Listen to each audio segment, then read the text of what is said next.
الحمد لله نحمده ونستعينه ونستغفره ونؤمن به ونتوكل عليه ونعوذ بالله من شرور أنفسنا ومن سيئات أعمالنا من يهده الله فلا مضل له ومن يضلله فلا هادي له ونشهد أن لا إله إلا الله وحده لا شريك له ونشهد أن سيدنا ومولانا محمدا عبده ورسوله صلى الله تعالى عليه وعلى آله وأصحابه وسلم تسليما كثيرا أما بعد فأعوذ بالله من الشيطان الرجيم بسم الله الرحمن الرحيم وتوبوا إلى الله جميعا أيها المؤمنون لعلكم تفلحون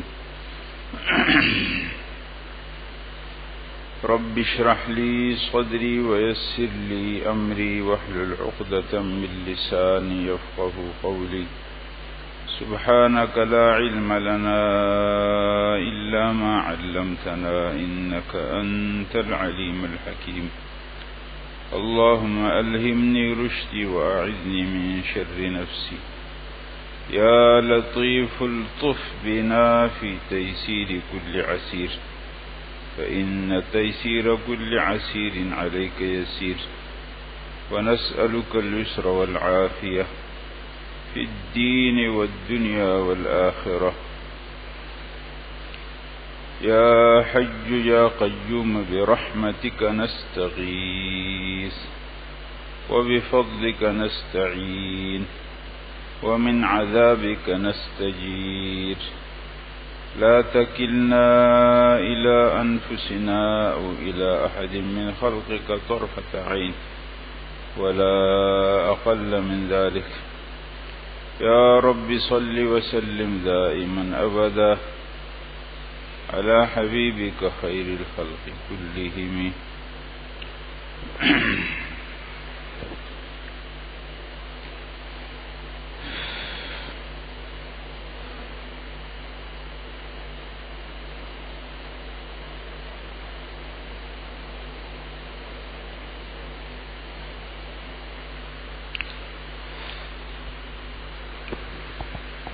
دیکھو دنیا میں جو لوگ ہیں نا، ساری دنیا وہ دو حصوں میں تقسیم، دو قسم کی، ایک مسلمان ہے اور ایک کافر۔ مسلمان اور کافر کا فرق کیا ہے؟ ظاہر میں تو شاید دونوں ایک طرح نظر آئیں، فرق کدھر سے ہوتا ہے؟ مسلمان اور کافر کا فرق جو ہوتا ہے وہ بنیادی طور پر عقیدے سے ہوتا ہے، ٹھیک ہے؟ عقیدہ دل کے یقین کو کہا جاتا ہے۔ ہاں،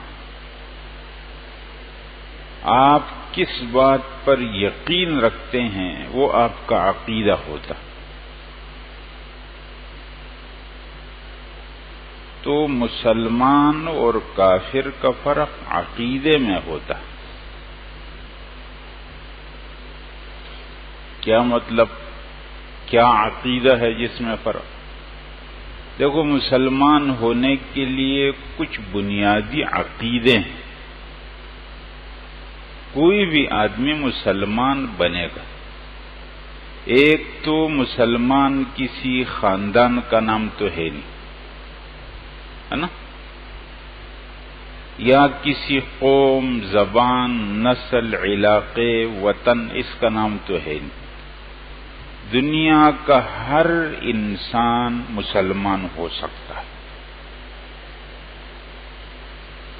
اللہ جل جلالہ نے کامیابی کی بنیاد اپنے دین پر رکھی اور اس دین میں آگے بڑھنے کا ہر ایک کے پاس کھلا راستہ۔ یہ نہیں ہے کہ فلانا خاندان تو کچھ کرے یا نہ کرے وہ آگے ہے اور دوسرا کچھ بھی کرے تو وہ پیچھے رہے گا، ایسا نہیں ہے اللہ کے دین۔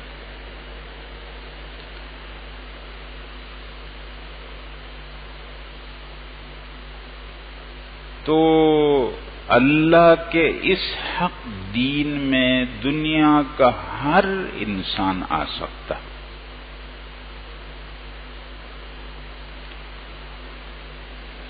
جب آ سکتا ہے تو وہ کیا چیزیں ہیں کہ جس کو مانے تو وہ اندر آ جائے۔ یہ باتیں ہم سب کو اچھی طرح سمجھنا چاہیے، تاکہ اگر ہم سے کوئی آدمی ہماری زندگی میں، اللہ کرے کہ اللہ ہمیں اپنے حق دین کے لیے استعمال کر لے، ہے نا، ہماری صلاحیتیں اللہ کے حق دین کے لیے استعمال ہو گئی تو یہ ہماری کامیابی ہو جائے گی۔ اگر ہماری زندگی میں کوئی کافر آدمی ہم سے ملے اور وہ یوں کہے کہ میں اسلام کے اندر آنا چاہتا ہوں، مجھے طریقہ بتا دو، یا یہ ہے کہ مجھے آپ سمجھا دو تو میں مانتا ہوں، تو حضرات ہر مسلمان کو اس قابل ہونا چاہیے کہ اس کو سمجھا دے اور اس کو اسلام میں داخل کر دے۔ اللہ جل جلالہ کا دین سب کے لیے۔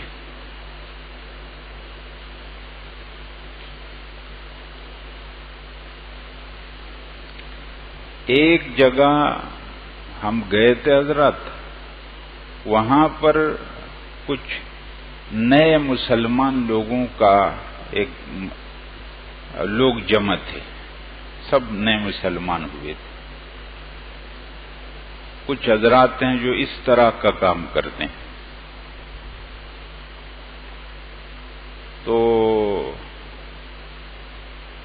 وہ سب جمع تھے اور کچھ علماء کو انہوں نے جمع کیا تھا کہ ان سے بات کریں گے۔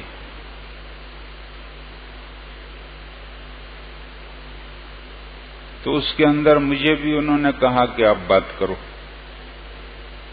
تو وہ نئے مسلم سب میرے سامنے بیٹھے تھے نا، تو میں نے ان حضرات کو کہا کہ دیکھو حضرات، ایسا نہیں ہے کہ آپ لوگ کچھ نئے لوگ ہیں جو ہمارے پاس آئے ہیں اور ہم پرانے لوگ ہیں، نہیں، دین اسلام سب کا ہے، آپ لوگ اپنے گھر میں آئے ہیں، ہمارے گھر میں نہیں آئے۔ یہ آپ کے ذہن میں نہیں ہونا چاہیے کہ جیسے ہم لوگ میزبان ہیں اور آپ لوگ مہمان ہیں، ایسا نہیں۔ دین اسلام سب کا ہے، آپ لوگ اپنے گھر کے اندر آئیں، اور اللہ جل جلالہ نے آپ کو راستہ بتا دیا ہے، ٹھیک۔ رسول اللہ صلی اللہ علیہ وسلم نے ایک مثال بیان کی، فرمایا کہ ایک آدمی نے ایک گھر بنایا، مثال برتا ہے رسول اللہ صلی اللہ علیہ وسلم، اور اس گھر کے اندر ایک دسترخوان بچھا دی، اور اس دسترخوان پر قسم قسم کی نعمتیں لگا دی۔ پھر اس نے ایک بلانے والا بھیج دیا لوگوں کے پاس کہ جاؤ لوگوں کو بتاؤ کہ ایک گھر تیار ہے اور اس گھر کے اندر دسترخوان تیار ہے اور اس پر نعمتیں ہیں، آپ لوگ آ جاؤ۔ جب یہ بلانے والا ادھر گیا اور لوگوں کو یہ بتایا تو بعض لوگوں نے کہا ہاں بالکل یہ تو سچا آدمی ہے، یہ سچ کہتا ہے، ہم کو مان لینا چاہیے۔ تو اس کے کہنے پر آ گئے، تو اس گھر میں داخل ہو گئے، اور جب اس گھر میں داخل ہوئے تو اس دسترخوان پر پہنچ گئے، اور کچھ لوگوں نے اس بلانے والے کی بات سنا، کہا سب جھوٹ، اس کو جھٹلا دیا۔ جب جھٹلایا تو نہ اس گھر میں داخل ہوئے اور نہ اس دسترخوان پر۔ رسول اللہ صلی اللہ علیہ وسلم نے یہ مثال بیان کرنے کے بعد فرمایا، اب اس سے مراد کیا ہے؟ فرمایا اللہ جل جلالہ نے گھر بنایا اسلام، اس گھر اسلام کے اندر دسترخوان بچھایا جنت، اور بلانے والا بھیجا اپنا پیغمبر، جس نے اس پیغمبر کی بات مانی تو اسلام میں داخل ہوا، اسلام میں داخل ہوا تو جنت میں داخل، اور جس نے اس پیغمبر کی بات کو جھوٹ سمجھا تو نہ گھر میں داخل ہوا اور نہ اس دسترخوان پہ۔ تو حضرات بات یہ ہے کہ اسلام دنیا کے ہر آدمی کے لیے راستہ کھلا، اس لیے اگر ہماری زندگیوں میں اللہ کرے کہ ایسا ہو جائے، ہماری اللہ سے دعا ہے، ہم بہت کمزور قسم کے لوگ ہیں، لیکن اللہ جل جلالہ اپنے اونچے اور مقدس دین کے لیے ہم جیسے کمزور ناتوان قسم کے لوگوں کو استعمال کر لے تو یہ اللہ جل جلالہ کا ہم سب کے اوپر بڑا فضل ہو جائے گا۔ ہم اللہ سے اس کی دعا کرتے ہیں۔ حضرات میں آپ کو یہ کہتا ہوں، اگر آپ سے یہ سوال ہو جائے کہ اسلام اور کفر کے بیچ میں کیا چیز لکیر اور سرحد ہے، سمجھتے ہیں کیا چیز وہ سرحد ہے، باؤنڈری ہے کہ اس سے ادھر کفر ہو جائے گا، ادھر اسلام ہو جائے گا؟ کیا چیز ہے کہ آدمی اس کو مان لے تو مسلمان اور اس کا انکار کر لے تو کافر؟ وہ چیز بتا رہا ہوں۔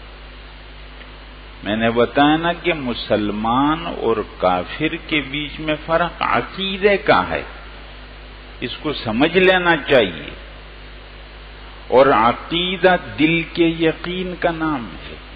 آپ کس چیز پر یقین رکھتے وہ آپ کا عقیدہ۔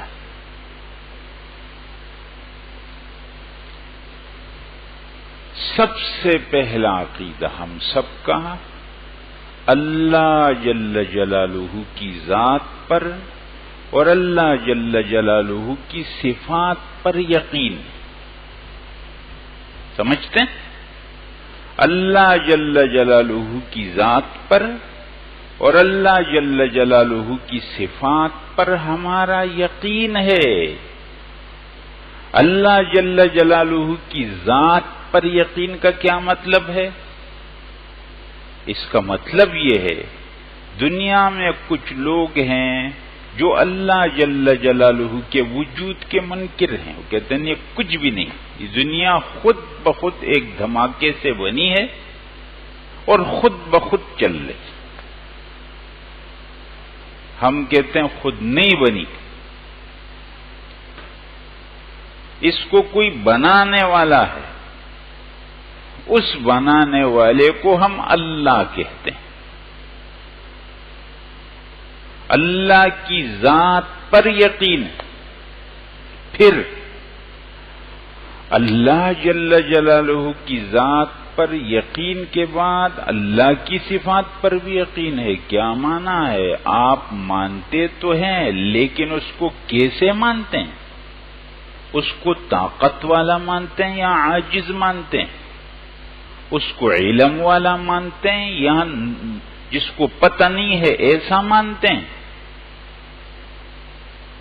دنیا بنانے کے بعد کیا وہ دنیا سے سائٹ پر ہو گیا ہے یا ابھی بھی یہ دنیا اس کی قدرت میں؟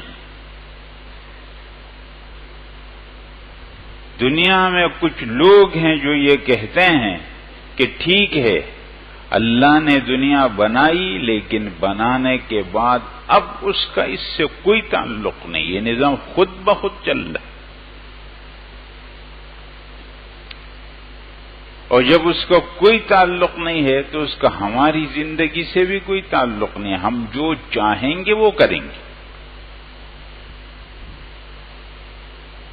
جو ہماری سمجھ میں آئے گا اور جس کے اندر ہم اپنا فائدہ سمجھیں گے وہ خود ہم طے کریں گے۔ ہم کو کسی سے پوچھنے کی، کسی وحی، کسی پیغمبر اس کی کوئی ضرورت ہے۔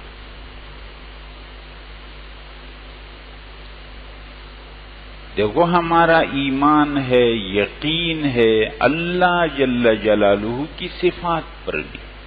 کیا معنی؟ اللہ ہے۔ جب اللہ ہے تو وہ کیسا اللہ ہے؟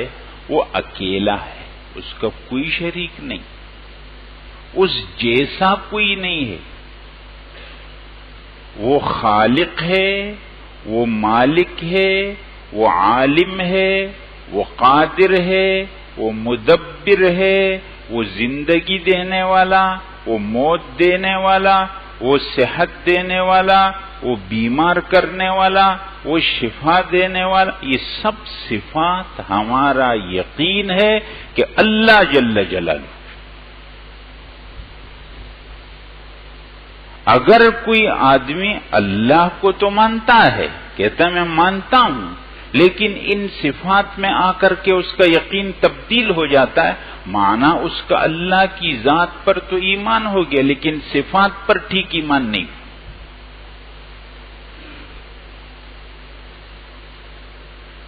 یہ بات آپ کی سمجھ میں آتی ہے حضرات؟ ہاں، اللہ جل جلالہ کی ذات پر بھی یقین اور اللہ جل جلالہ کی صفات پر بھی یقین۔ میں آپ کے سامنے چند آیتیں پڑھتا ہوں حضرات، توجہ سے سن لینا۔ دیکھو ہماری مجلسوں سے یہ باتیں غائب ہو گئی تو ہمارا یقین خراب ہو گیا۔ ہماری مجلسوں میں اور چیزوں کو بڑا بڑا کر کے بتایا گیا، ہمارے بچوں کو بتایا گیا کہ وہ فلانا بڑا ہے، وہ طاقتور ہے، وہ طاقتور ہے۔ ہمارے بچوں کے دلوں میں بھی یقین کچھ اور ہوگی، ہمارے جوانوں کے یقین میں بھی کچھ اور ہوگی، ہماری خواتین کا یقین بھی کچھ اور ہوگا۔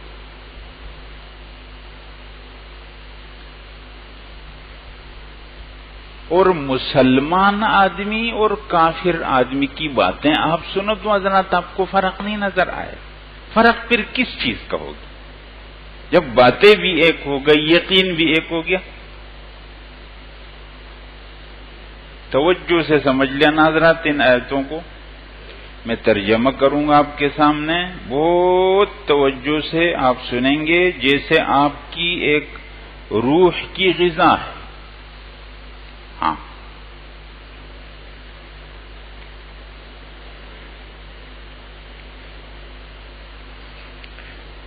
سورۃ النمل ہے، 20واں پارہ شروع ہوتا ہے، آخری آیت ہے 19ویں پارے کی۔ سورۃ النمل کی آیت نمبر 59 یعنی 1 کم 60۔ قل الحمد للہ وسلام علی عبادہ الذین اصطفیٰ، آپ کہہ دیجئے ساری تعریفیں اللہ جل جلالہ۔ تعریف کسی آدمی کی کیوں ہوتی ہے بھائی؟ اس کے کمال پر، کتنا کمال والا آدمی ہے تعریف کرتے ہیں، یا وہ کتنا سخی آدمی ہے اس کی سخاوت پر اس کی تعریف ہوتی ہے۔ سارے کمالات اور سارے بخششیں وہ تو اللہ کی طرف سے ہے بھائی۔ اگر دنیا میں کسی کے پاس کمال ہے تو اللہ کا دیا ہو، اگر کسی آدمی کی خوبصورتی پر اس کی تعریف ہے تو خوبصورتی اللہ نے دی، اگر کسی آدمی کے مالدار ہونے پر اس کی تو اللہ نے دیا۔ تو اصل تعریفیں کس کے لیے ہے؟ اللہ کی۔ قل الحمد للہ، ساری تعریفیں اللہ کے لیے، وسلام علی عبادہ الذین اصطفیٰ، اور اللہ کی سلامتی نازل ہو ان بندوں پر جن کو اللہ نے پیغمبری کے لیے چنا ہے.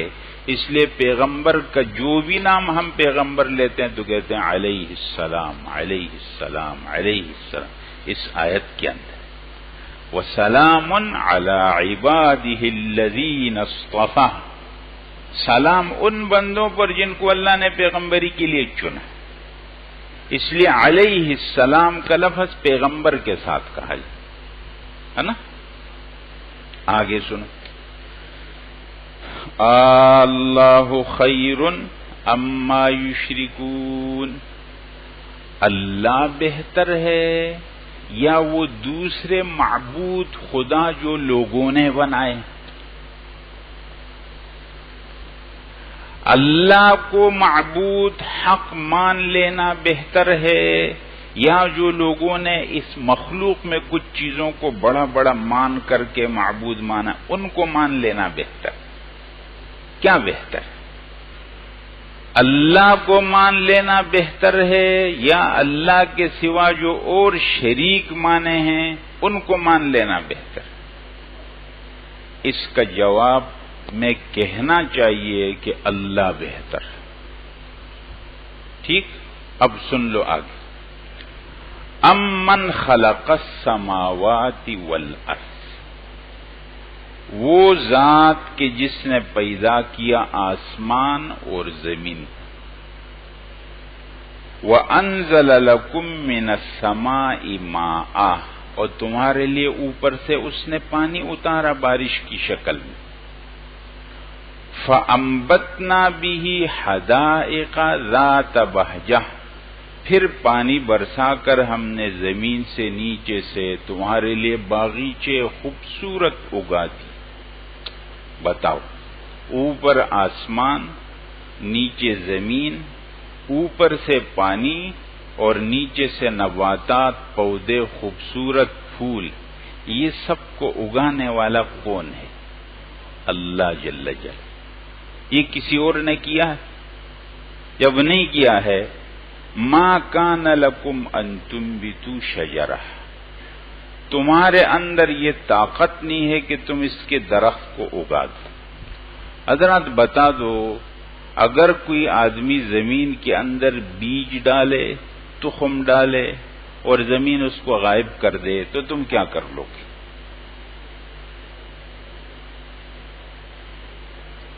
اللہ جل جلالہ اس کو کیسے نکالتا ہے؟ اور اللہ کی قدرت، آدمی جتنا سوچتا جائے حضرات تو سمجھ میں آ جائے گا. آپ دیکھو اتنا کمزور سا شکل کے اندر وہ نکلتا ہے باہر. اگر آپ نے تھوڑا سا یوں کر لیا نا تو ختم ہو جائے گا، لیکن وہ زمین کو پھاڑ کر کے نکلتا ہے.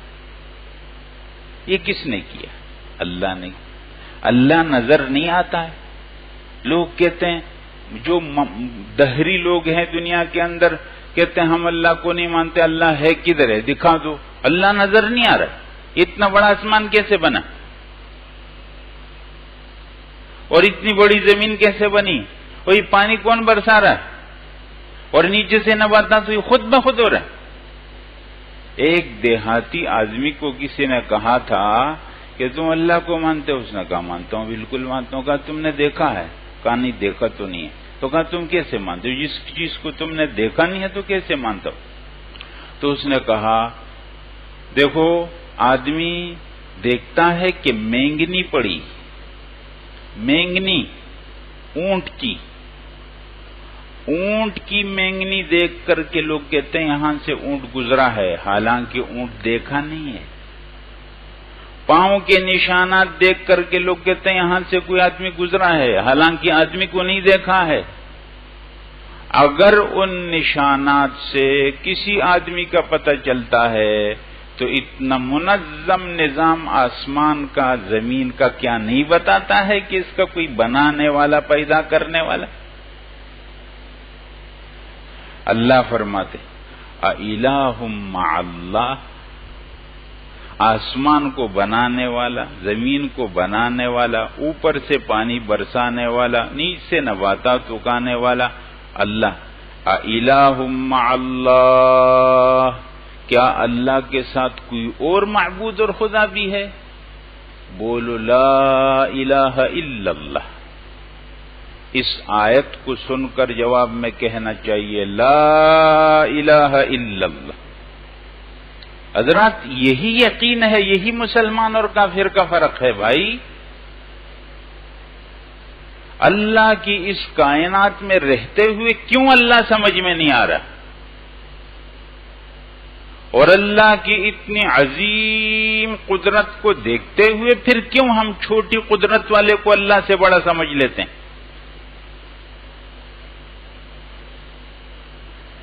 اور سن لو، امن جعل الارض قرارا، وہ اللہ جس نے زمین کو تمہارے لیے قرار، ٹھہراؤ کی جگہ بنا لیا۔ سب بیٹھے ہوئے ہو نہیں، زمین ہل رہی ہے۔ اگر یہ کشتی کی طرح ہوتی کہ یوں جاتی اور آپ کے گھر ہل رہے ہوتے اور ہر وقت زلزلے کا منظر ہوتا تو تمہاری زندگی کتنی مشکل ہو جاتی۔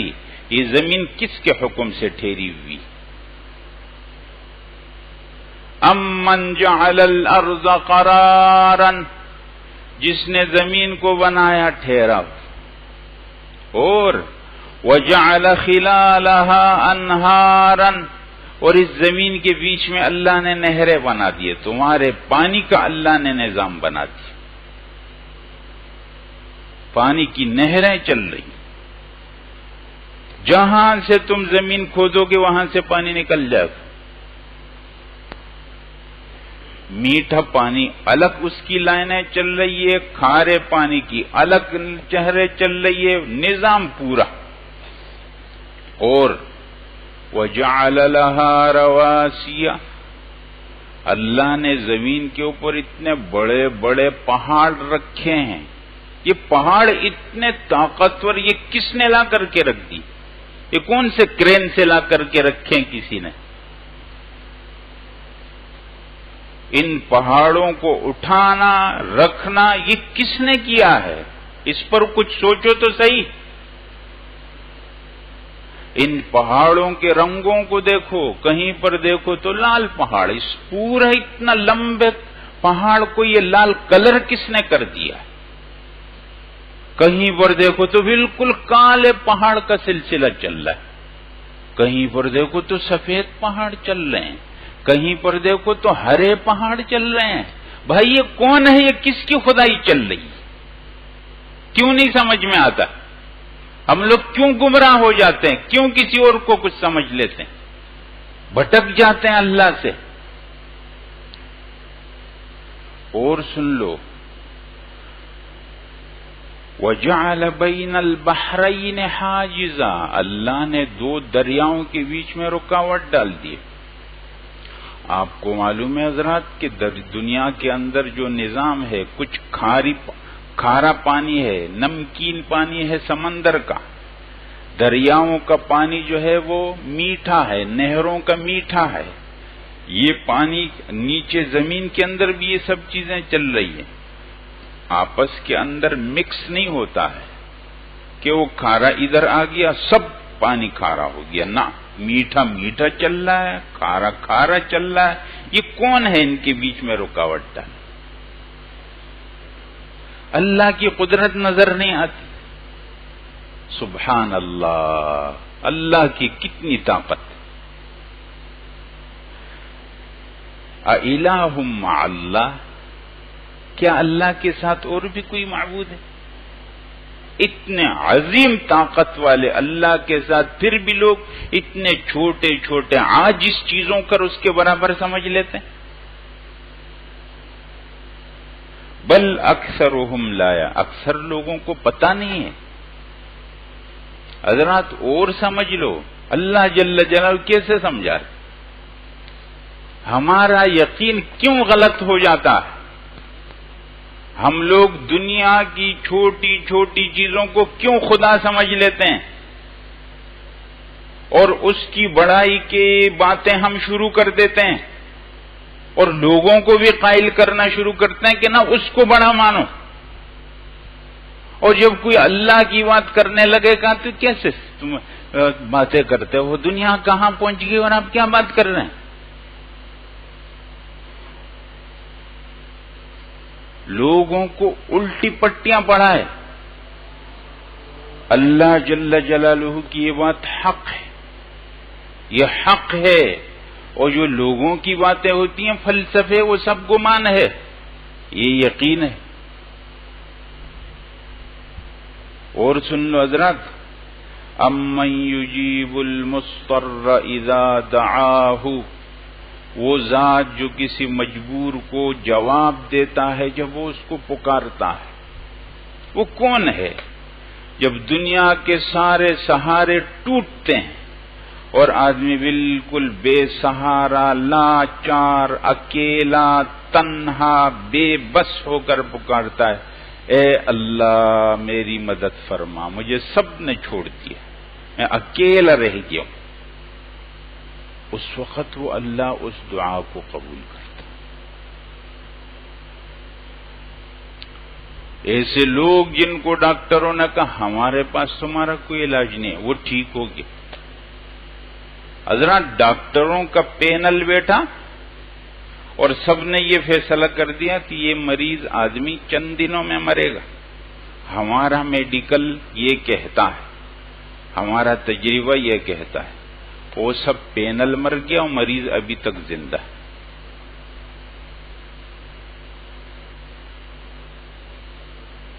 کتنی طاقت والے جو بڑی بڑی باتیں کرتے تھے اور اپنے سے کمزور لوگوں کو ایسا بات کرتے تھے کہ تمہاری زندگی اور موت ہمارے ہاتھ میں ہے، وہ طاقتور مر گئے، وہ عاجز کمزور ابھی بھی موجود ہیں۔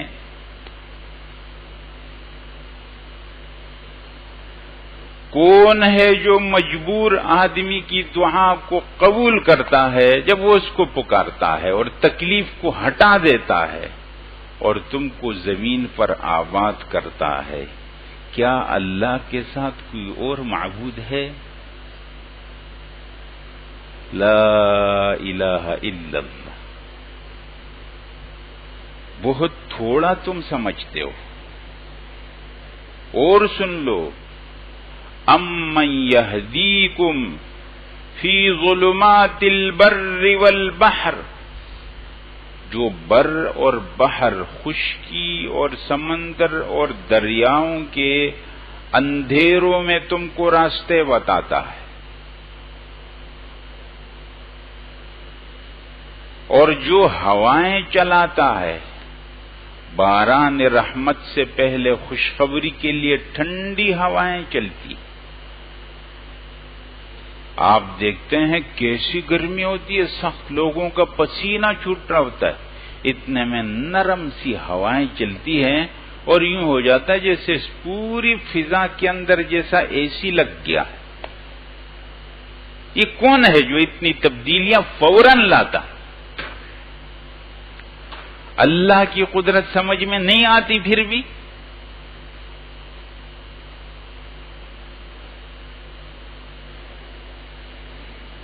اِلَٰهٌ مَّعَ اللَّهِ، کیا اللہ کے ساتھ اور بھی کوئی معبود ہے؟ اللہ کیسے سمجھا رہے؟ اس میں کون سی بات ہے جو سمجھ میں نہیں آ رہی حضرات، کہ ہم لوگ غلط باتیں کرتے ہیں؟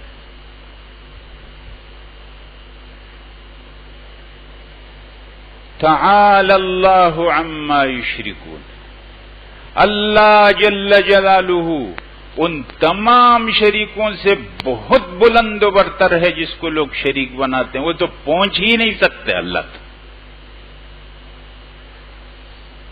اللہ کا کوئی شریک نہیں ہے، ہمارا اس پر یقین ہے۔ حضرات، یہ وہ یقین ہے جو مسلمان اور کافر کے بیچ میں فرق کرتا ہے۔ اس یقین سے ادھر مسلمان ہوتا ہے اور اس یقین سے ادھر کافر ہوتا ہے، یہ ہے وہ لکیر جو بیچ میں فرق کرتی۔ بتاؤ، اگر کوئی آدمی اپنے آپ کو مسلمان کہے زبان سے لیکن دل کے اندر اس کا یقین یہ والا نہ ہو جو قرآن کہتا ہے، اور جو مسلمان کا یقین ہے اس کا یقین اندر سے وہی ہے جو ایک کافر کا ہے، تو بتاؤ فرق کیا ہوا بھائی؟ پھر فرق کس چیز کا ہے؟ یہ تو ایسا نہیں ہے نا کوئی خاندان یہ مسلمان خاندان ہے کچھ بھی کرے تو یہ مسلمان ہے، اور یہ خاندان کافر ہے کچھ بھی کرے یہ کافر ہے، ایسا تو ہے نہیں۔ یہ تو عقیدہ کا نام ہے۔ رسول اللہ صلی اللہ علیہ وسلم کے خاندان کا ابو لہب، ٹھیک، رسول اللہ صلی اللہ علیہ وسلم خاندان، اور ابو جہل کے خاندان کا ارقم ہے۔ فرق دیکھ لو، ابو جہل رسول اللہ صلی اللہ علیہ وسلم کا دشمن ہے، اس خاندان کا ایک لڑکا 16 سال کا وہ مسلمان ہو گیا، ارقم اس کا نام تھا۔ مکہ مکرمہ میں صفا پہاڑی کے پاس اس کا گھر تھا۔ رسول اللہ صلی اللہ علیہ وسلم نے اس 16 سالہ لڑکے کے گھر کو اسلام کا پہلا مدرسہ بنایا، اور ابو لہب رسول اللہ صلی اللہ علیہ وسلم کے خاندان کا آپ کا سگا چچا، قرآن نے کہا تبت یدا ابی لہب وتب، ابو لہب کے ہاتھ ٹوٹ جائیں اور وہ خود بھی تباہ ہو جائے، اور وہ ہو گیا۔ حضرات یہ اپنے ذہنوں سے نکال دینا چاہیے کہ ہم لوگ کون سے خاندان کے ہیں، ہم لوگ کیا ہیں، ہمارے بڑے کیا تھے۔ ٹھیک ہے، اگر کسی کے بڑے بہت نیک لوگ تھے بہت اچھا ہے، لیکن نجات کے لیے آپ کو خود کرنا پڑے گا، خود اپنا یقین ٹھیک کرنا پڑے گا، خود اپنا عمل ٹھیک کرنا پڑے گا۔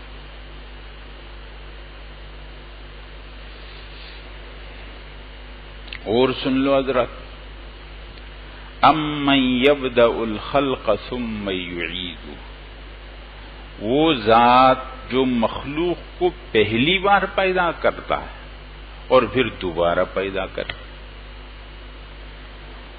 وَمَن يَرْزُقُكُم مِّنَ السَّمَاءِ وَالْأَرْضِ، اور جو اوپر سے بھی تمہارے رزق کا انتظام کرتا ہے اور نیچے سے بھی تمہارے رزق کا انتظام کرتا ہے۔ بتاؤ اِلَٰهٌ مَّعَ اللَّهِ، اللہ کے ساتھ پھر بھی تم مانتے ہو کہ کوئی معبود؟ مخلوق کو پہلی بار پیدا کرنے والا اور دوبارہ پیدا کرنے والا اللہ ہے۔ حضرات یہ بات کرتا ہوں اور بات ختم۔ دیکھو، جو لوگ اب تک پیدا نہیں ہیں وہ لوگ کہاں ہیں؟ جو لوگ ابھی تک پیدا نہیں ہیں وہ لوگ کدھر ہیں؟ ان کی ارواح عالم ارواح میں، اور ان کے جسم آپ کو معلوم ہے کدھر ہے؟ جو لوگ ابھی تک پیدا نہیں ہیں ان کے جسم اللہ کے علم میں دنیا کے کون سے نہروں کے پانی کے قطروں میں، کون سی خوراکوں کے دانوں میں بکھرے ہوئے ہیں، اللہ کو معلوم۔ یہ سارے پانی کو اور یہ ساری خوراکوں کو اللہ اس کے ماں باپ کی خوراک اور غذا بنا کر اس کے پیٹ میں اتار دیں گے، اور وہ اس کے پیٹ سے منی کا قطرہ بن کر جمع ہو جائے گا۔ پھر اس کو اللہ ماں کے رحم میں اس قطرے سے خون بنا دیں گے، اس خون سے گوشت کا لوتھڑا بنا دیں گے، اس میں ہڈیاں اور گوشت جڑ جائے گا، اور اس کے بعد اس میں روح لا کر کے جوڑ دیں گے۔ اس بکھرے ہوئے انسان، جو بچے اب تک پیدا نہیں ہوئے، اللہ کے علم میں ہیں کہ وہ دنیا کے کون کون سے بر اعظموں میں بکھرے۔ اتنی طاقت والا اللہ جو اتنے بکھرے ہوئے کو جمع کر کے ایک سلامت انسان کو آپ کے سامنے کھڑا کرتا ہے، وہی اللہ پھر اس بکھرے ہوئے کو دوبارہ جمع کر کے قیامت میں دوبارہ کھڑا کرتا۔ اللہ جل جلالہ کی ذات پر اور اللہ جل جلالہ کی صفات پر اپنے یقین کو ٹھیک کرنا ایمان ہے، اس سے آدمی مسلمان بنتا ہے۔ اگر اس یقین میں گڑبڑ آ جائے گا حضرات تو اسلام کی لکیر سے باہر ہو جائے گا۔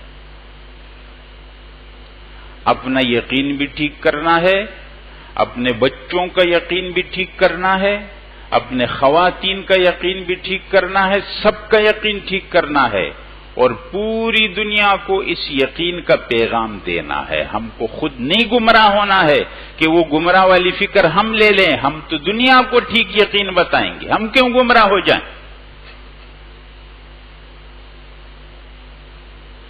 اپنے یقین کے بارے میں کسی شک کے اندر پڑنے کی ضرورت نہیں ہے۔ اللہ جل جلالہ کی ذات پر، اللہ جل جلالہ کی صفات پر اپنے یقین کو ٹھیک کرو۔ ایسی مجلسوں کے اندر بیٹھو جہاں اس ٹھیک یقین کی بات ہوتی ہو، اور ایسی مجلسوں سے بچنا چاہیے جہاں اس یقین کو شک میں تبدیل کر دیا جائے۔ گمراہی کی مجالس سے بچو، اور اس طرح ایمان کی یقین کی مجلسوں کے اندر بیٹھا کرو۔ اللہ جل جلالہ سب کو عمل